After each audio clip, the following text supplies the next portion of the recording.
రాజ్యాంగ నిర్మాత doctor BR Ambedkar పై అనుచిత వ్యాఖ్యలు చేసిన కేంద్ర హోంమంత్రి అమిత్ షాను పదవి నుంచి తొలగించాలని కాంగ్రెస్ పార్టీ కాకినాడ జిల్లా అధ్యక్షులు మాదేపల్లి సత్యానందం ఎన్డీఏ ప్రభుత్వాన్ని డిమాండ్ చేశారు.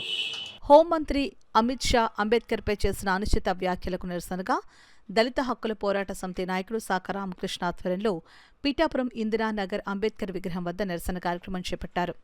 ఈ నిరసన కార్యక్రమంలో కాంగ్రెస్ పార్టీ నాయకులు, కార్యకర్తలు, దళిత సంఘం నాయకులు పాల్గొన్నారు.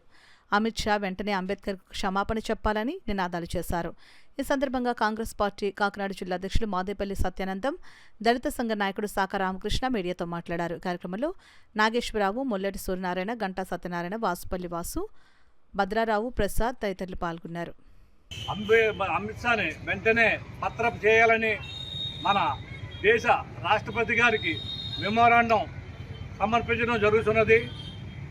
నరేంద్ర మోడీ వెంటనే నోరు తెరిచి అమిత్ షాని పదవి నుంచి తప్పించడం, మన రాజ్యాంగ నిర్మాణకర్త అయినటువంటి అంబేద్కర్ గారికి క్షమాపణలు భారతీయ జనతా పార్టీ దేశం అంతటా చెప్పవలసిందిగా మీ ద్వారా, ఇందిరానగర్ ప్రజల ద్వారా నేను ప్రజానీకం కులాల పరంగా, మతాల పరంగా అన్ని చోట్ల కూడా అట్టుడుకుపోతూ ఉంది.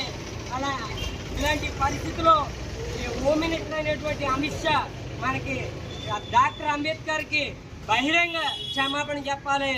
అదేవిధంగా హోమ్ మినిస్టర్ పదవి నుండి తొలగించాలి. అదేవిధంగా పార్టీ సభ్యత్వం నుంచి ఆయన తప్పించాలి.